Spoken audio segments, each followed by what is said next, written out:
The laboratory hummed with anticipation. Gleaming machinery adorned with blinking LED lights surrounded a central platform beneath an enormous mechanical clock that dominated the ceiling.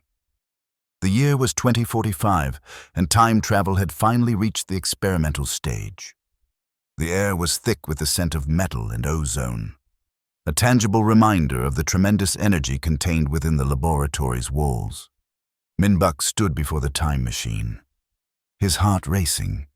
At 32, he was young for a lead physicist, but his brilliance had earned him this position at the forefront of temporal displacement research.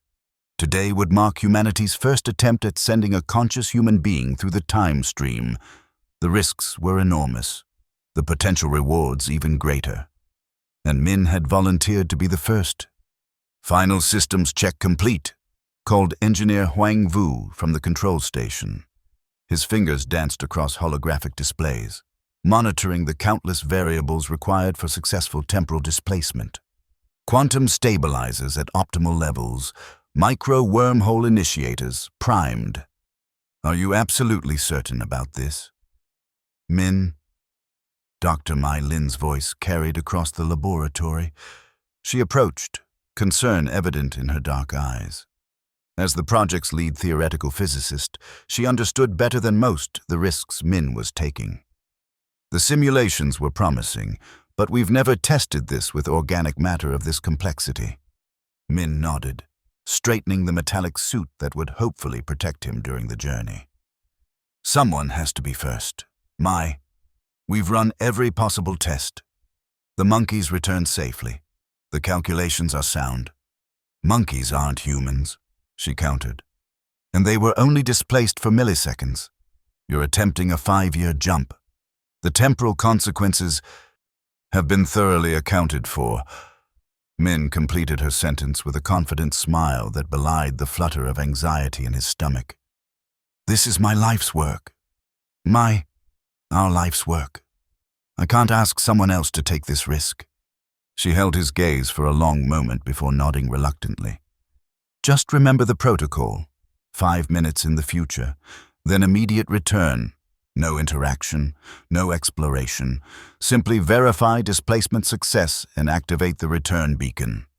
"I know," Min said. "In and out. A simple verification test." The laboratory staff took their positions behind protective barriers. Engineer Vu began the activation sequence, his voice steady as he called out system statuses. The enormous clock above began to tick louder, its mechanical gears grinding as energy built within the chamber. Min stepped onto the central platform, encircled by concentric rings of metal that would focus the temporal field. The suit felt heavier now, the reality of what he was attempting finally settling on his shoulders. He closed his eyes as the machine powered up around him. Temporal displacement in 3, 2, 1. The world dissolved into brilliant blue light. Min felt simultaneously compressed to the size of an atom and expanded across galaxies. His consciousness stretched across dimensions he couldn't comprehend. Before snapping back with violent force, he gasped, falling to his knees as solid reality reformed around him. The laboratory looked almost the same. The lights were dimmer. Some equipment had been moved, but it was unmistakably the same room. Success. He had traveled forward in time. 5 years, a voice said. That's how far you've come. Min spun around, startled. A man stood watching him from beside the control panel, a man with his face, but older. Lines creased the corners of his eyes, and streaks of gray touched his temples. This isn't possible, Min whispered. I was only supposed to go forward 5 years, observe, and return without interaction.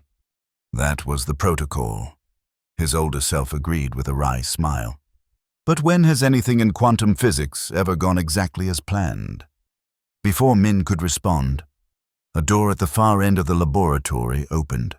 Another man entered, again with his face, but even older, perhaps in his 50s, with a full beard and a grim expression. He's arrived, the second older version said. As expected, replied a third voice. Min turned to see yet another version of himself emerging from the shadows. This one appeared to be in his 40s, dressed in an elegant suit. An air of confident authority surrounding him. "What's happening?" Min demanded, backing away until he bumped against the time machine. "This isn't right. There shouldn't be anyone here, especially not me." The elegant 40-something version approached, extending his hand. "Dr. Min Bak, welcome to the future. Or rather, futures. We've been expecting you." Min stared at the hand, but didn't take it. "This is impossible. Temporal paradox theory explicitly prohibits multiple versions of the same consciousness occupying the same moment." "That's what we thought too," said the first older version, the one with gray at his temples. "Until it happened. The machine doesn't just send you through time. Min, it sends you through possibilities." "We should introduce ourselves properly," said the elegant one. "It will make this easier to understand. I am you from 20 years in your future, Director Bach, head of the Global Temporal Research Initiative. In my timeline, your successful journey today launches humanity into a new era of temporal exploration." The man with gray temples stepped forward. "I'm you from 10 years forward, Senior Researcher Bach. In my timeline, we made significant advances but faced complications." The bearded man merely nodded, his eyes haunted. 15 years. In my world, it all went wrong." Min's head swam with implications. "This contradicts everything we theorized. Multiple timelines, multiple versions of myself. The mathematics were incomplete," Director Bach explained. "The equation you're currently developing only accounts for linear temporal displacement. What you've actually created is a bridge between quantum realities." "Why are you all here? Waiting for me?" Min asked, struggling to process the situation. The three older versions exchanged glances.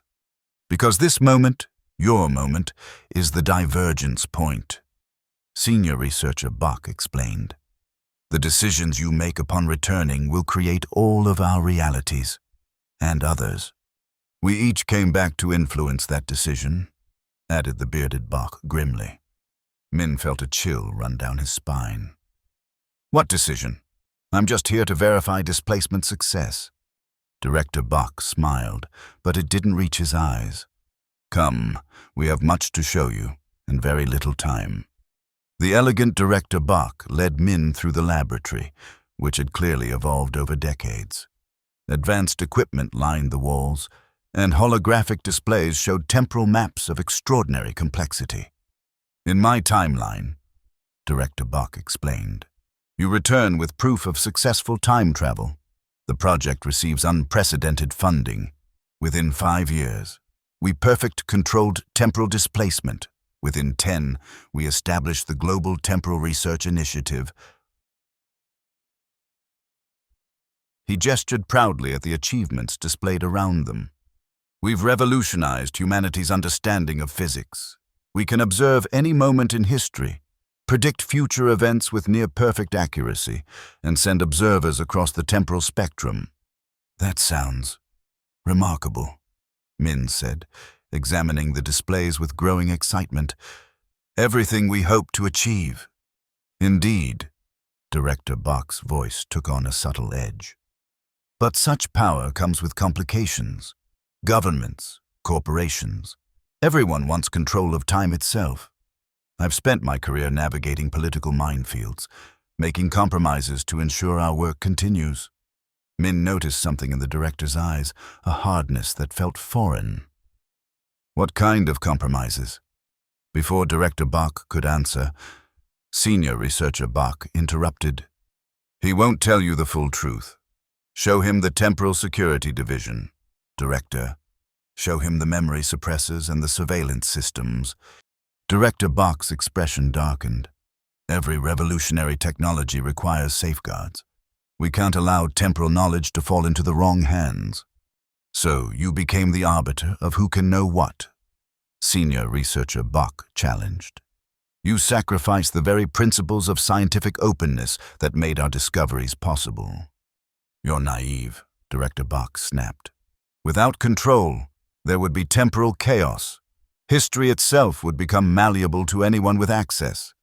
Min looked between his two older selves, seeing the fundamental disagreement that had shaped their divergent paths. And in your timeline? He asked Senior Researcher Bach. The man with gray temples sighed heavily. I chose a different path.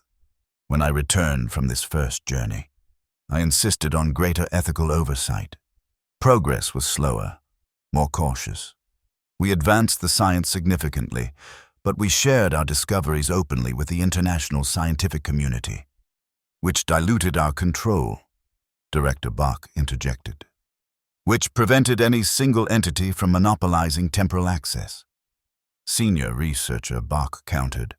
In my timeline, time travel remains strictly limited to observation only, with no physical displacement permitted except under extraordinary circumstances. And the results? Min asked. A safer world, Senior Researcher Bach said. But with much of the potential of temporal technology unrealized, we're still decades away from achievements the director's timeline has already seen. The bearded Bach, who had remained silent, finally spoke. Neither of them will tell you about the collapse. Both older versions turned sharply toward him. That timeline was averted, Director Bach said dismissively. In your reality, perhaps, bearded Bach replied. Not in mine. Min stepped toward this grim version of himself. What collapse? Bearded Bach's haunted eyes fixed on him. 3 years after your return, a fundamental flaw emerges in the temporal displacement field, something no one predicted, a cascade reaction in the quantum substrate of reality itself. He led Min to a viewing portal and activated it. The image showed a devastated landscape, the research facility in ruins, surrounded by a strange distortion that seemed to bend light and matter. The temporal fracture, bearded Bach explained. A wound in the fabric of spacetime that spread outward from our facility. Cities, countries, continents, reality itself began to unravel. Billions died as portions of the Earth simply ceased to exist in coherent space-time. Min stared in horror at the images. How did you survive? I didn't, in any meaningful sense, bearded Bach said quietly. I exist in the fracture zone, neither fully in time nor outside it. I came back to warn you. The fundamental equations are flawed. The technology is not ready. Director Bach stepped forward angrily. His timeline is an extreme outlier, a 1 in a million probability resulting from a specific sequence of testing parameters that we've long since learned to avoid. Can you be certain of that? Bearded Bach challenged. The mathematics of temporal probability aren't fully understood even in your advanced timeline. Senior Researcher Bach moved between them. This is precisely why I advocate for caution.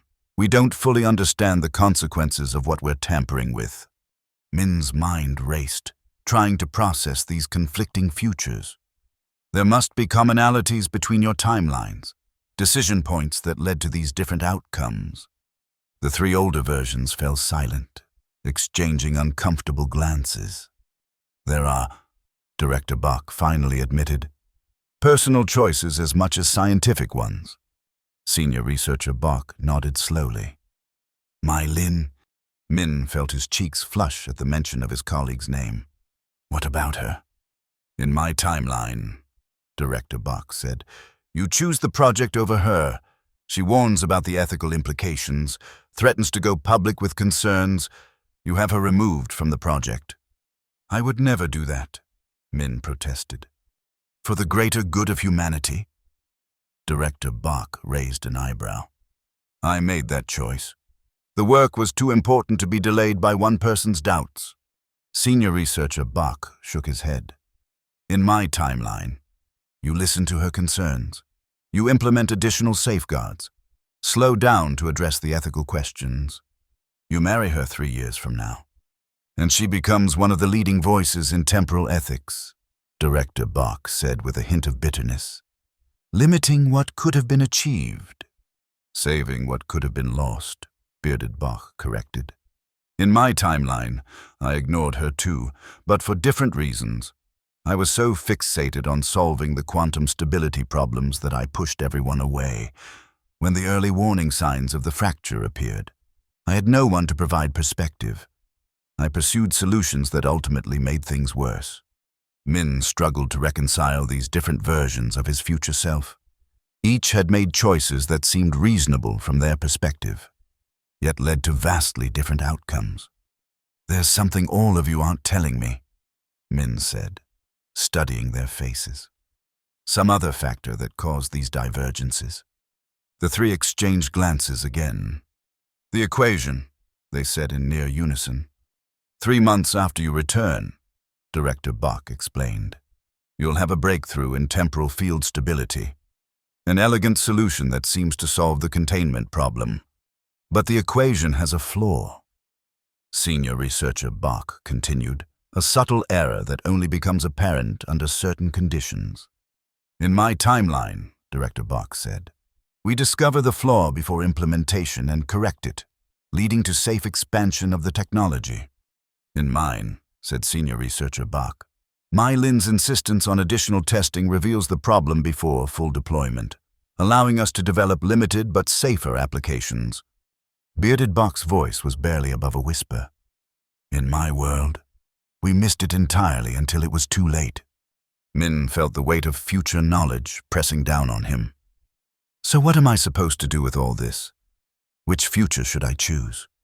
Mine, obviously, Director Bach said confidently. Maximum progress, properly controlled. No, the balanced approach, argued senior researcher Bach. Safety with advancement. Neither, Bearded Bach countered. Abandon the technology entirely until the fundamental equations can be completely reformulated. The three began arguing, their voices rising as each tried to convince Min of the righteousness of their path. As they debated, Min noticed something disturbing. There was a fourth version of himself standing in the shadows, observing silently. This one appeared older than even Director Bach, with completely silver hair and cold eyes that watched the argument with detachment. While the others were distracted, Min made his way toward this silent observer. There's another timeline, isn't there? Min asked quietly. The silver-haired Bach nodded slightly. Many more than just these three, but mine is the one they don't want you to know about. Why? Because I succeeded where they all failed? Silver Bach said. I unified the temporal equation completely. I solved the paradox problem and the fracture risk simultaneously. Min felt a surge of hope. So there is a solution? A way forward that's both safe and progressive? Silver Bach's smile was disconcerting. Oh yes, perfectly safe, infinitely progressive. I discovered that the fundamental flaw wasn't in the technology at all. It was in humanity itself. Something in his tone sent a chill down Min's spine. What do you mean?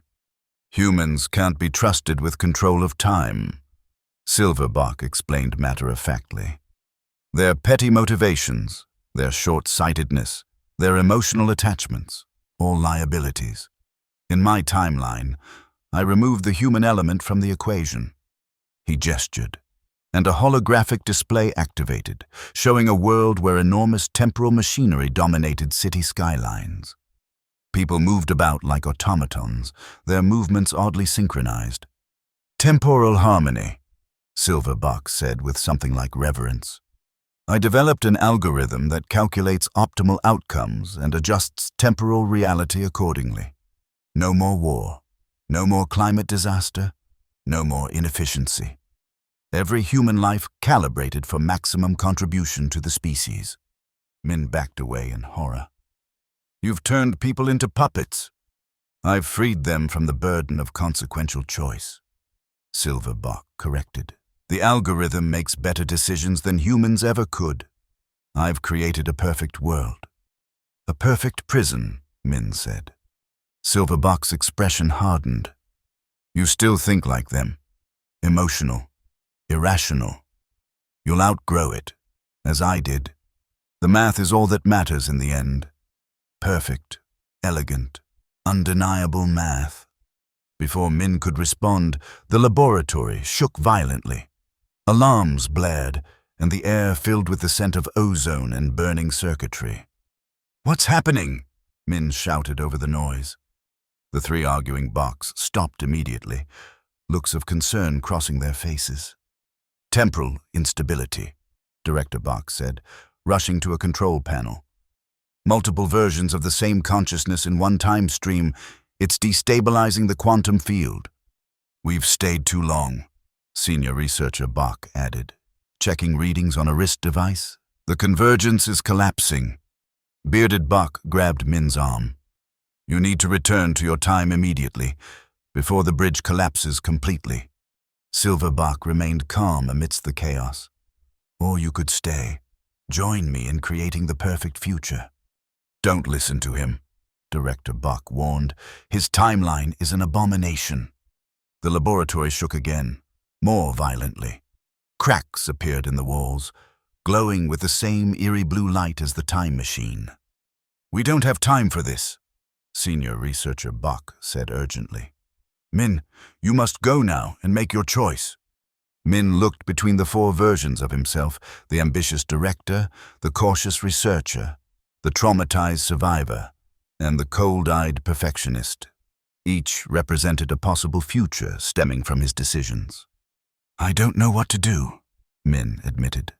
"How can I possibly choose the right path with such limited information?" The silver-haired Bok stepped forward. "That's why my solution is superior. The algorithm eliminates uncertainty." "At the cost of humanity itself," Bearded Bok countered. Another violent shake sent equipment crashing to the floor. A section of ceiling collapsed nearby. "There's no more time," Director Bok shouted. "The return sequence has been initiated automatically.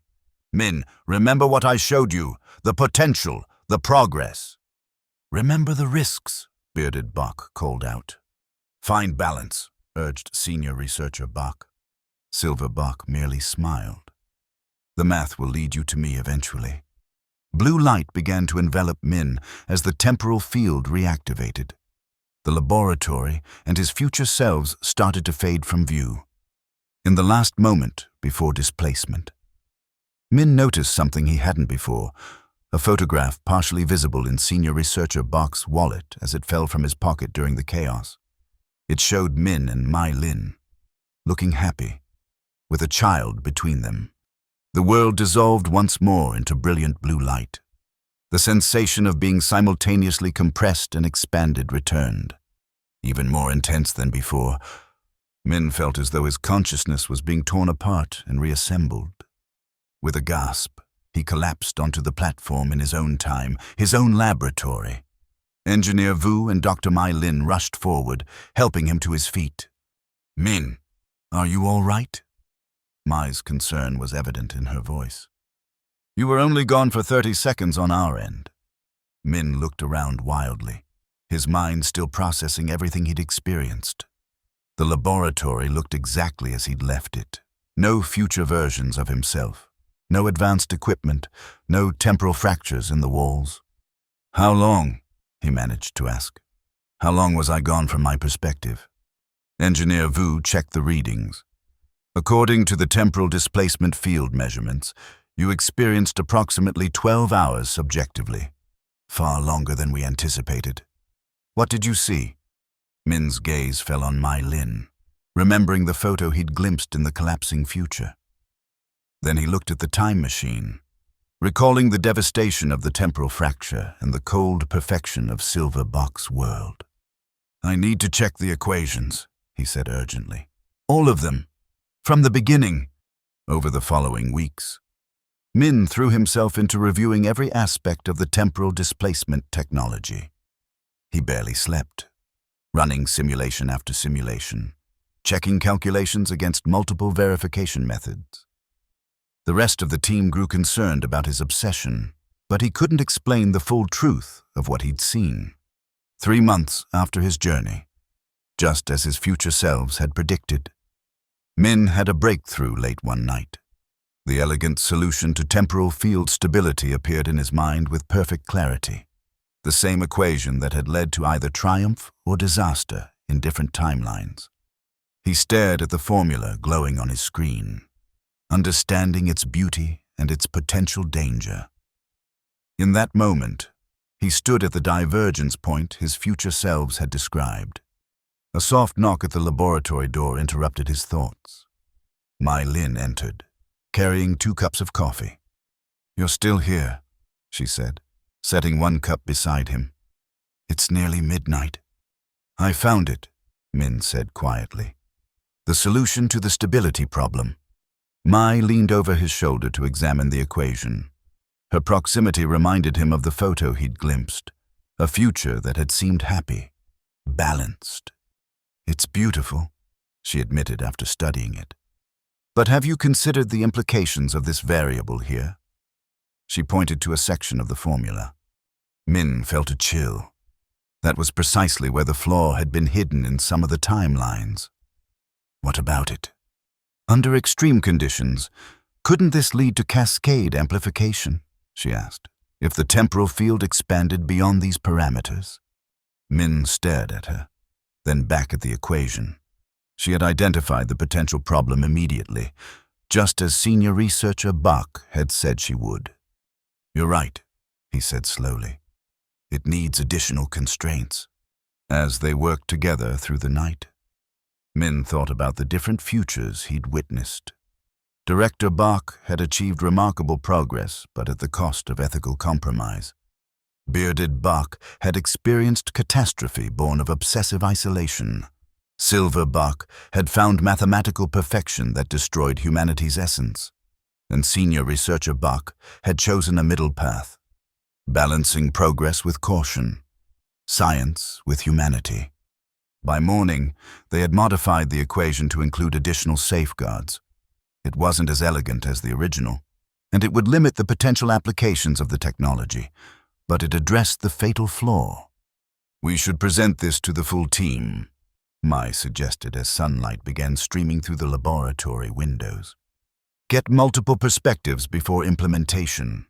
Min nodded, remembering Director Bach's dismissal of outside input and the consequences that had followed in some timelines. "Absolutely. And I think we need to establish an ethical framework before proceeding further." Mai looked surprised but pleased. "That's not what I expected you to say. You've always been so focused on the pure science." "Let's just say I've gained some perspective," Min replied with a faint smile. In the months that followed, Min guided the project along a careful path. He insisted on transparent research protocols and international collaboration. Despite pressure from funding sources for proprietary development, he established rigorous safety parameters that slowed progress but ensured stability. And he made time for life outside the laboratory, particularly with Mai Lin, whose insight he had come to value more than ever. 1 year after his temporal journey, Min stood before the modified time machine. The improvements based on his revised equations were complete, and another test was planned, this time with robotic probes rather than human subjects. "Are you sure about these limitations?" asked the project director, who had flown in for the demonstration. "The military applications alone could secure funding for decades." Min shook his head firmly. "The technology isn't ready for such applications, and may never be. What we're developing is a tool for scientific observation, not intervention. A waste of potential," the director muttered. "No," Min corrected, "a responsible approach to a power we don't fully understand." As the test began, Min felt Mai's presence beside him. Their relationship had deepened over the past year, moving beyond professional collaboration into something more meaningful. "Nervous?" she asked quietly. "Always," he admitted, "but I believe we're on the right path." The probe disappeared in a flash of blue light, considerably less intense than during Min's journey. Exactly 5 minutes later, It returned with observational data from one day in the future, limited in scope but scientifically valuable. "Success," Engineer Vu announced, examining the data. "Perfect stability throughout displacement." The project team celebrated, but Min remained thoughtful. He wondered if somewhere across the quantum multiverse, his other selves were watching this moment, the divergence point that had led to their various futures. That evening, as the facility grew quiet, Min returned to the laboratory alone. He approached the time machine, placing his hand on its cool metal surface. "I chose balance," he said softly, as if his words might somehow reach across time to his future selves. Not the fastest path, not the most powerful outcome, but hopefully the wisest one. For a moment, he thought he saw a flicker of blue light reflected in the machine's surface, an acknowledgement from across time, whether real or imagined. It gave him peace. Minbuk turned away from the machine and walked toward the laboratory exit, toward a future that remained unwritten but faced with open eyes. He had seen the divergent paths, witnessed the consequences of ambition unchecked by wisdom, brilliance untempered by compassion, and precision divorced from humanity. The choice he had made wasn't perfect. No choice ever could be, but it was made with full awareness of the ripples it would create across time. And in the end, that awareness was perhaps the most valuable thing his journey had given him. As he switched off the laboratory lights and closed the door behind him, Min smiled faintly. Tomorrow would bring new challenges, new discoveries, new choices. But tonight, at this moment in time, he was exactly where he needed to be, outside. Mai Lin waited by her car. "Ready to go?" she called. Min nodded, leaving the shadowed building behind and stepping into the warm evening light. "Ready." The future, with all its possibilities, waited.